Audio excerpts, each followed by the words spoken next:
On va passer à la troisième organisation étudiante. Donc, Jeanne Ledoux, tu es adjointe à la représentation du Bureau national des élèves ingénieurs. Alors, même chose, avant de poser tes questions aux intervenants et intervenantes, peux-tu nous présenter en quelques mots le BNEI? Oui, alors je m'appelle plus Jeanne Ledoux parce qu'on a eu un petit souci de dernière minute des On a problèmes de changé, fonctionnalité. d'accord.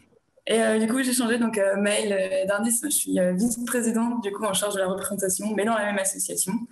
Et donc, du coup, le rôle du BNEI, c'est avant tout la représentation des 185 000 élèves ingénieurs qui sont répartis dans toutes les écoles, qui ont chacune leur spécificité, notamment vis-à-vis du statut, donc public, privé, etc., mais aussi vis-à-vis du ministère de tutelle.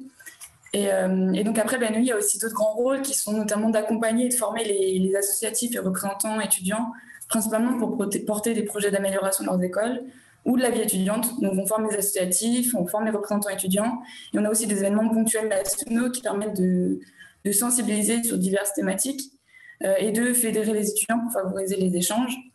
Et on a aussi ce dernier rôle principal qui est le rôle d'information auprès des élèves ingénieurs, donc donner les informations rattachées à l'enseignement supérieur, essayer de les vulgariser pour en permettre la compréhension, mais aussi dans le sens faire de la remontée de problématiques locales auprès à la fois des établissements, à la fois du ministère.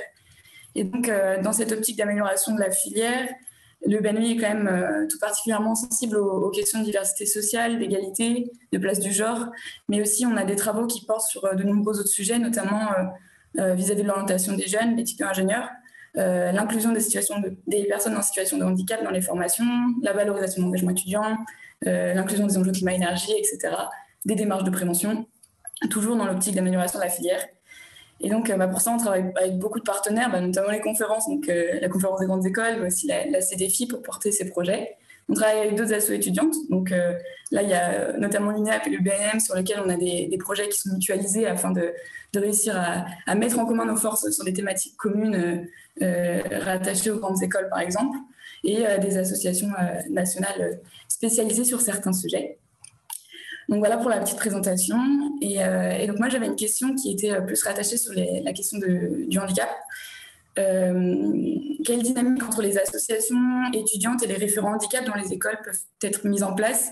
Par exemple, est-ce qu'il serait envisageable qu'un responsable associatif puisse être formé de la même manière, ou du moins en partie, qu'un référent au handicap pour aussi développer cette partie du côté étudiant? Alors, c'est peut-être une question pour Vincenzo. Est-ce que vous souhaitez répondre? Oui, oui, merci, merci Maëlle d'abord pour votre engagement et deuxièmement pour votre question.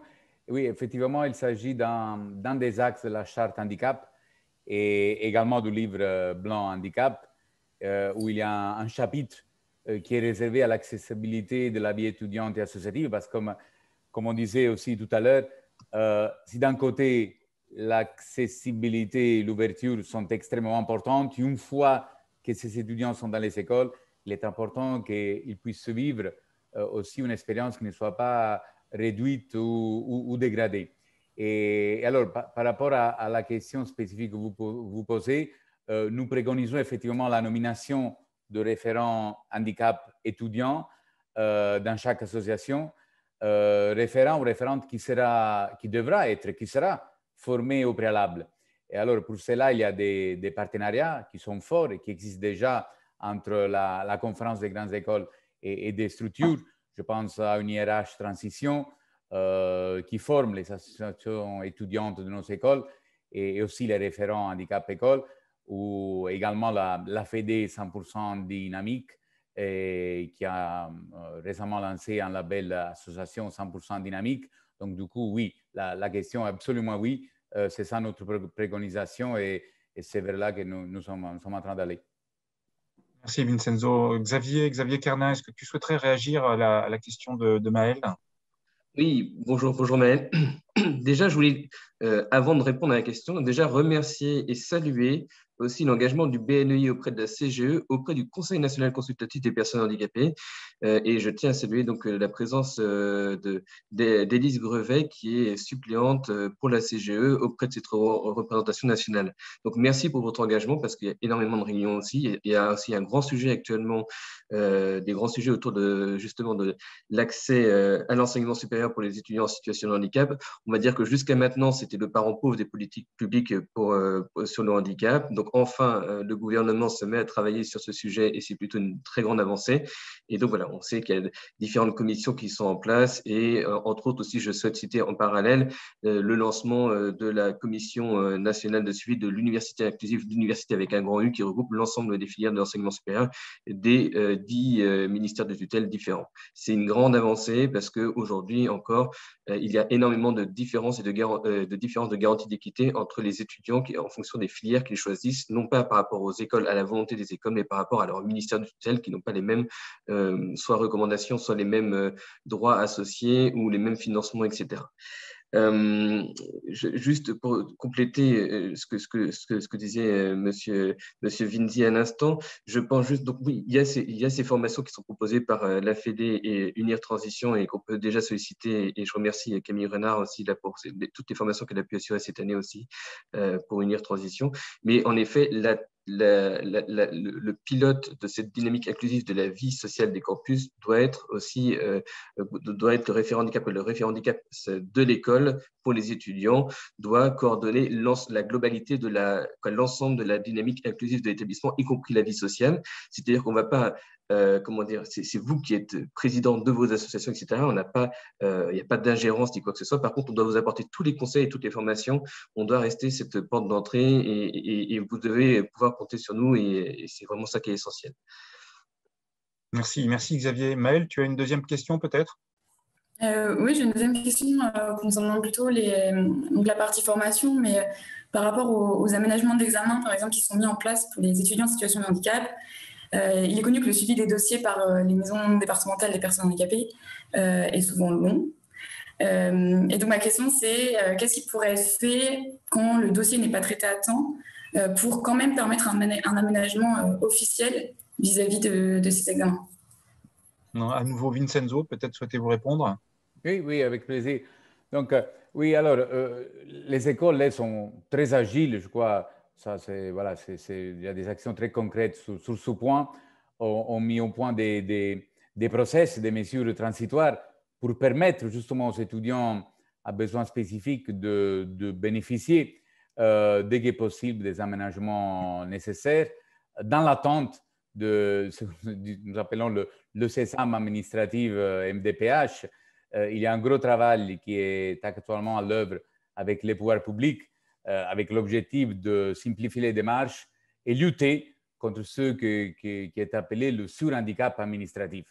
Et de manière plus spécifique par rapport à votre question, de manière très claire aussi, nous plaidons notamment pour la création d'un statut de l'apprenant en situation de handicap, un statut qui serait attribué par une commission départementale de l'enseignement supérieur inclusif, commune à l'ensemble des établissements du supérieur et qui se tiendrait chaque mois et dans laquelle il s'est géré notamment les professionnels de terrain, les référents handicap. Et ce statut, à notre avis, permettrait, outre la mise en place des aménagements dont vous parlez, aussi des dispositions valables en milieu professionnel, par exemple dans le cadre de stages d'alternance. Oui, toutes ces mesures et aussi les questions que vous posez, je reviens sur ce point qui pour moi est extrêmement important. On parle d'égalité des chances, d'ouverture, d'accessibilité, mais ce qui est très important, c'est aussi l'égalité de réussite. Faire en sorte que l'expérience ne soit pas dégradée. Il y a la dimension internationale, il y a la dimension professionnalisante, la dimension associative. Il faut vraiment que sur toutes ces dimensions, une fois que ces étudiants sont au sein des écoles, il y a des questions administratives, des questions organisationnelles, des aménagements qui sont nécessaires pour faire en sorte que l'expérience soit autant que possible au même niveau que tous les autres étudiants. Alors, Madame la ministre, Monsieur Vinzi a mentionné la question du surhandicap administratif. Êtes-vous sollicité dans le cadre de votre mission auprès de la Défenseure des droits sur ce sujet bien précis?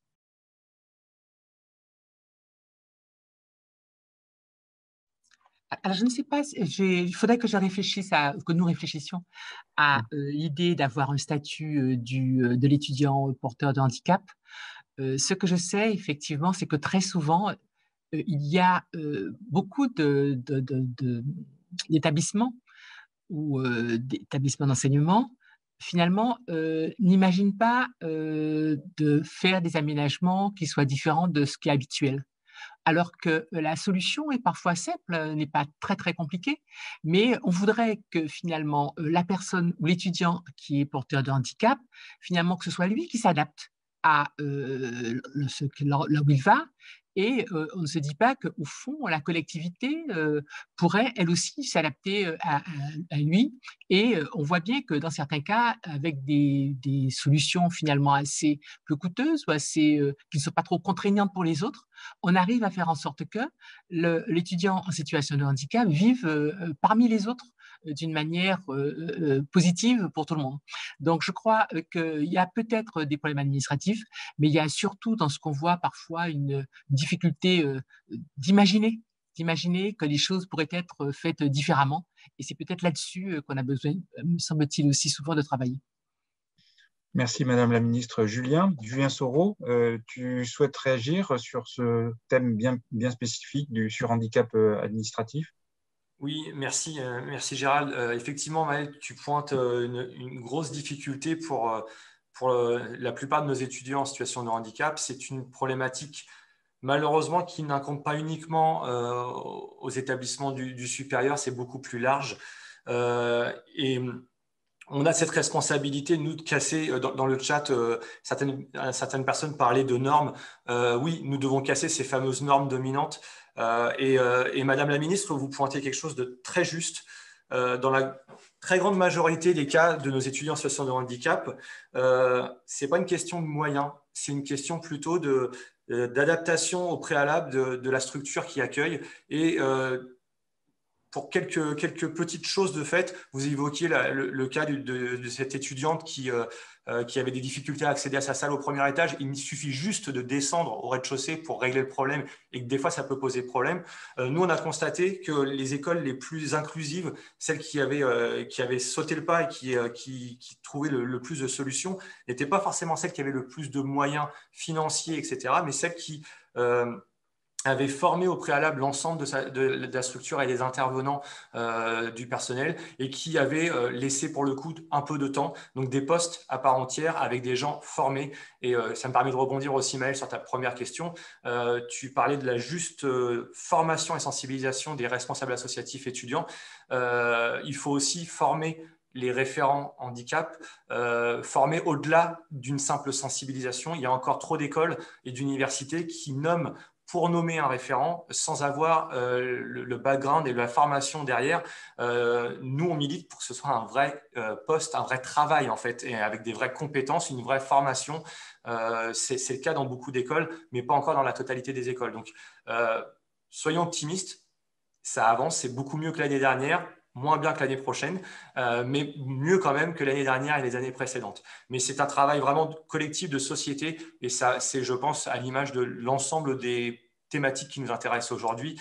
Nous avons notre responsabilité, mais nous ne sommes qu'une goutte d'eau dans ce vaste mouvement sociétal que nous devons enfin franchir.